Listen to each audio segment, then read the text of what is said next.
Salut tout le monde. Alors c'est Cédric, toujours VTC débutant à Bordeaux. Alors j'étais en course à Bordeaux. Je venais de déposer une cliente en plein centre de Bordeaux quand tout à coup j'ai eu une course intéressante qui a sonné, 32 euros je crois, quelque chose comme ça. Et je vous raconte ce qui m'est arrivé.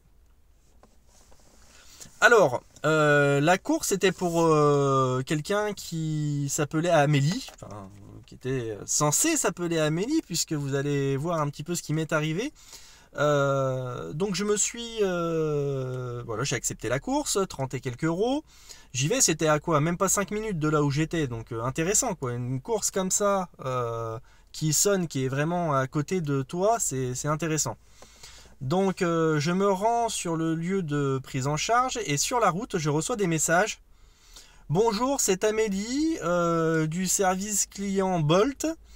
Je vous appelle, enfin je vous contacte car je vais procéder à une vérification d'identité suite à une plainte.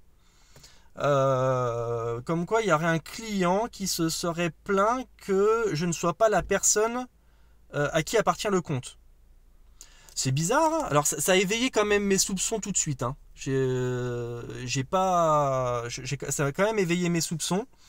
Donc j'ai quand même envoyé un message en disant bonjour, je ne comprends pas, je ne prête pas mon compte.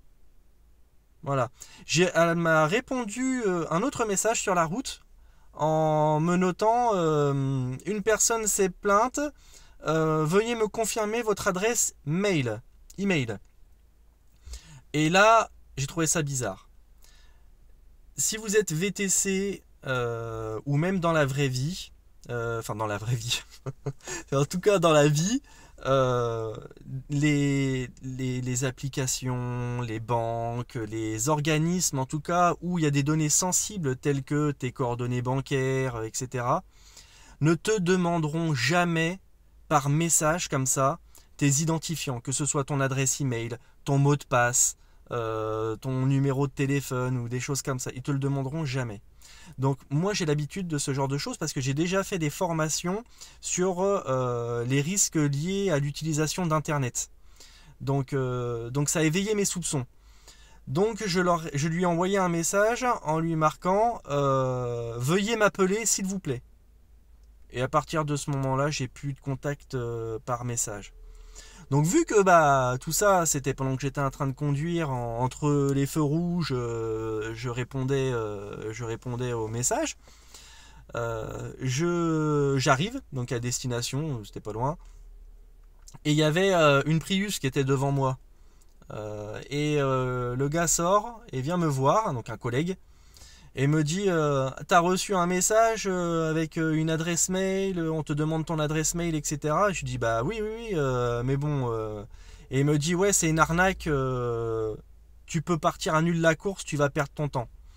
Et donc effectivement j'ai annulé la course, de toute façon c'est ce que je comptais faire. J'ai quand même fait un message à l'application Bolt pour leur signaler qu'il y avait eu un comportement inadapté d'une personne qui utilise l'application et pour espérer obtenir un dédommagement de l'application, parce que du coup je me suis déplacé quand même si c'était à 5 minutes, c'est quand même 5 minutes que j'ai perdu à me déplacer là-bas pour rien quoi. Donc je vais demander dédommagement à Bolt. Attendez. Voilà. Bon, mais donc voilà pour la petite anecdote. Après, je vous le dis encore, si que ce soit dans le métier de VTC ou dans votre vie avec les organismes, banques, assurances, etc., méfiez-vous quand on vous demande des informations personnelles. Si on vous demande votre adresse mail, si on vous demande un code, si on vous demande votre numéro de téléphone, si on vous demande votre adresse, toujours demandez-vous pourquoi on me demande cette info. Voilà. Là, je voyais pas pourquoi elle me demandait mon adresse email. Bolt, ils ont un système de vérification d'identité. Pour savoir si c'est toi, ils te demandent de te prendre en photo en enlevant casquette, chapeau, en enlevant tes lunettes. Et ils ont un système de vérification automatique par des robots ou de vérification manuelle. Donc ils n'ont pas besoin de te demander des informations par message. Et quand bien même il me demanderait mon adresse email, je vois pas en quoi ça confirme mon identité de me demander mon adresse mail, quoi. Euh, bon, donc voilà, je pense que c'était une belle arnaque, sûrement pour après me faire du phishing ou des choses comme ça. Donc le phishing, en fait, ce sont des mails que l'on t'envoie et où on essaye de te... Soit il y a une pièce jointe qui est infectée, qui va infecter ton ordinateur ou ton téléphone, soit on va te demander des données en se faisant passer par l'organisme en question. Donc là, par exemple, c'était Bolt. Donc j'aurais reçu peut-être un beau mail avec l'entête Bolt, etc.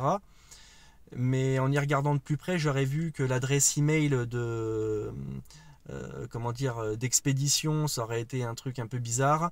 Il y aurait sûrement eu des fautes d'orthographe dans le mail, des choses comme ça. Tout ça pour que je clique sur un lien et pour me faire pirater, quoi, pour faire pirater mon compte. Donc faites gaffe, je pensais pas que Bolt ou Uber pouvaient enfin se faisait pirater ou qu'il y avait des gens qui essayaient d'avoir nos identifiants sur ces applications-là. Mais, en tout cas, j'ai reçu un mail de Uber il y a quelques jours où ça me disait faites attention, ne donnez pas vos identifiants, etc. Donc quand même, voilà, c'est une pratique qui doit se faire, mais bon, je pensais pas que c'était quelque chose de concret, je pensais que c'était juste une campagne comme ça d'information, de prévention, voilà, au cas où ça arrive. Vu que ce sont quand même des grosses boîtes, Uber, Bolt, voilà, je pense que ce sont des choses normales, quoi, qui diffusent des messages de prévention pour qu'on se fasse pas avoir au cas où, quoi. Mais bon, bah voilà, ça m'est arrivé aujourd'hui, j'aurais pu me faire avoir, ce n'est pas arrivé, heureusement, mais ça aurait pu, hein. Voilà, je sais pas, vous êtes en train de conduire, d'un coup on vous demande votre identité, si vous connaissez pas, vous n'avez jamais été informé que voilà, on pouvait vous pirater votre compte comme ça. Ce sont des, voilà, il y en a qui tombent dans le panneau et je suis sûr et certain que parmi, je sais pas combien il y a de chauffeurs en France, je sais pas, il y en a sûrement des dizaines de milliers. C'est obligé qu'il y a une personne, au moins une, qui s'est fait avoir. Donc si cette vidéo et ce message que je vous adresse peut éviter à certains de se faire pirater, bah déjà voilà, j'aurais rempli ma mission, je serais content. Voilà, donc faites gaffe les gars, ça peut arriver à tout le monde. Allez, ciao, soyez vigilants et je vous dis à bientôt. Si cette vidéo vous a plu, n'hésitez pas à me laisser un like, à vous abonner et je vous dis à bientôt. Bye.